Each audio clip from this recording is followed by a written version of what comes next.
ಹಾಗೆ ಅಂತ ಅಲ್ಲಿಯ ವಿದ್ಯಾರ್ಥಿಗಳು ಬಂದದ್ದು ಒಂದು ಸಣ್ಣ ಶಾಲೆ ಅಂತ ಹೇಳಿದ್ರು ಕೂಡ ಈ ಶಾಲೆಯ ಬಗ್ಗೆ ನನಗಂತೂ ನಾನು ತಾಲೂಕ್ ಪಂಚಾಯತ್ ಸದಸ್ಯನಾಗಿದ್ದಾಗ 5 ವರ್ಷಗಳ ಕಾಲ ಈ ಶಾಲೆಯ ಒಂದು ಸಂಪರ್ಕ ಇತ್ತು. ಈ ಶಾಲೆಯನ್ನು ಉಳಿಸಿಕೊಳ್ಬೇಕಾದ್ರೆ, ಬೆಳೆಸಿಕೊಳ್ಬೇಕಾದ್ರೆ ಈ ಶಾಲೆಯ ಮುಖ್ಯೋಪಾಧ್ಯಾಯರು, ಅಧ್ಯಾಪಕರಿಂದ ಇರ್ಬೋದು, ಹಾಗೆ ನಮ್ಮ ಪ್ರಸಾದ್ ಮಾಸ್ಟರ್ ವಿಶೇಷವಾಗಿ ಇವರೆಲ್ಲ ತಮ್ಮನ್ನು ತೊಡಗಿಸಿಕೊಂಡ ಪರಿ ಅಂತ ಹೇಳಿದರೆ ಅವರು ಮನೆಯ ಹಾಗೆ ಈ ಶಾಲೆಯನ್ನು ತೆಕ್ಕಿಸಿದ್ದಾರೆ. ಯಾಕಂತ ಹೇಳಿದ್ರೆ ನನಗೆ ಗೊತ್ತು.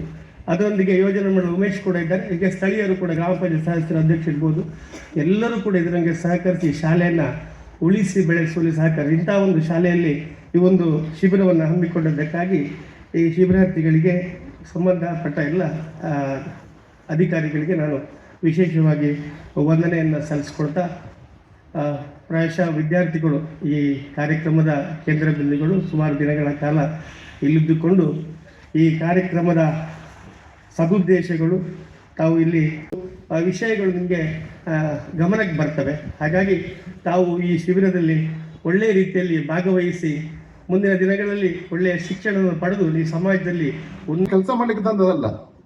ನಮ್ಮ ಶಾಲೆಯಲ್ಲಿ NS ಶಿಬಿರ ಆಗುವಾಗ ನಮ್ಮ ಹೈಸ್ಕೂಲ್ ಮತ್ತು ಎಲಿಮೆಂಟ್ರಿ ಇಷ್ಟರವರೆಗೆ 9 ಶಿಬಿರಗಳಾಗಿದೆ. ಆ 9 ಶಿಬಿರದಲ್ಲಿ ಒಂದು ಶಿಬಿರದವರು ಬಹಳ ಇವತ್ತಿಗೂ ಇಷ್ಟು ಒಳ್ಳೆ ತೆಂಗಿನ ಸಸಿಗಳಾಗಿ ನಮ್ಮ ಶಾಲೆಗೆ ಮಕ್ಕಳಿಗೆ ಊಟಕ್ಕೆ ಅದೇ ತೆಂಗಿನಕಾಯಿ ಇವತ್ತು ಬಳಸ್ತಿದ್ದೇವೆ. ಇದು ನಿಮ್ಮ ಕೆಲಸ, ನೀವು ಮಾಡಿದ ನೆನಪು. ಇವತ್ತು ಎಲ್ಲಿಯಾದ್ರೂ ಆ ಮಕ್ಕಳು ಯಾರೆಲ್ಲ ಮಾಡಿದ್ದಾರೆ, ನಮ್ಮ ಶಾಲೆ ಭಾಗಕ್ಕೆ ಬಂದಾಗ ನಾನು ನಟ್ಟ ಮರ ಇವತ್ತು ಶಾಲೆಗೆ ಫಲ ಕೊಡ್ತದೆ. ಇಂಥದನ್ನು ನಾವು ಉಳಿಸ್ಬೇಕು. ನೀವು ಮಾಡಿದ ಸಾಧನೆ ಇಲ್ಲಿ ಶಾಶ್ವತವಾಗಿ ಕಾಣಬೇಕು. ಅದು ನಿಮ್ಮ ಹತ್ರ ಇರೋದು. ಗಂಡು ಹೆಣ್ಣು ಎನ್ನುವುದು ಈಗಿನ ಸಮಾಜದಲ್ಲಿ ಅದು ಇಲ್ಲ, ಎಲ್ಲರೂ ಒಂದೇ. ಯಾಕಂದ್ರೆ ಅದರ ರೂಪುರೇಷೆಗಳು ಯಾವುದು ಕೂಡ ನನ್ಗೆ ಗೊತ್ತಾಗುದಿಲ್ಲ ಅಂದಾಗ ಅದಕ್ಕೆ ಬಹುಶಃ ಅದರ ಎಲ್ಲ ಇಲ್ಲಿಗೆ ಈಗ ಇಲ್ಲಿಯವರೆಗಿನ ಏನು ಕಾರ್ಯಕ್ರಮಗಳಿದೆಯೋ ಅದನ್ನೆಲ್ಲ ನಿಭಾಯಿಸಿದವರು ಅವರು. ನಾನೇನು ವೇದಿಕೆಯಲ್ಲಿ ಕೂತಿದ್ರು ಸಮೇತ ನಾನು ಮುಖ್ಯ ಶಿಕ್ಷಕಿ ಅನ್ನುವ ನೆಲೆಯಲ್ಲಿ ಕೂತಿದ್ದೇನೆ ಬಿಟ್ಟರೆ ಅದರ ಈ ಕಾರ್ಯಕ್ರಮದ ಎಲ್ಲ ರೂಪುರೇಷೆಗಳು ಕೂಡ ಅವರಿಂದಲೇ ಆಗಿದೆ ಅನ್ನೋದಕ್ಕೆ ನಾನು ಹೆಮ್ಮೆ ಪಡುತ್ತೇನೆ. ಮತ್ತೆ ಅವರಿಗೆ ನಾನು ಯಾವತ್ತೂ ಆಭಾರಿಯಾಗಿರ್ತೇನೆ. ಸಾಮಾನ್ಯವಾಗಿ ಇವತ್ತು ಕುಟುಂಬಗಳಲ್ಲಿ 1 ಅಥವಾ 2 ಮಕ್ಕಳು ಇರ್ತಾರೆ. ತಂದೆ ತಾಯಿಗಳು ತಮ್ಮೆಲ್ಲ ಕಷ್ಟಗಳನ್ನು ವಿದ್ಯಾರ್ಥಿಗಳಿಗೆ ಅಥವಾ ಮಕ್ಕಳಿಗೆ ಗಮನಕ್ಕೆ ತಾರದ ರೀತಿಯಲ್ಲಿ ಅವರನ್ನು ಉತ್ತಮ ರೀತಿಯಿಂದ ಬೆಳೆಸಿರ್ತಾರೆ.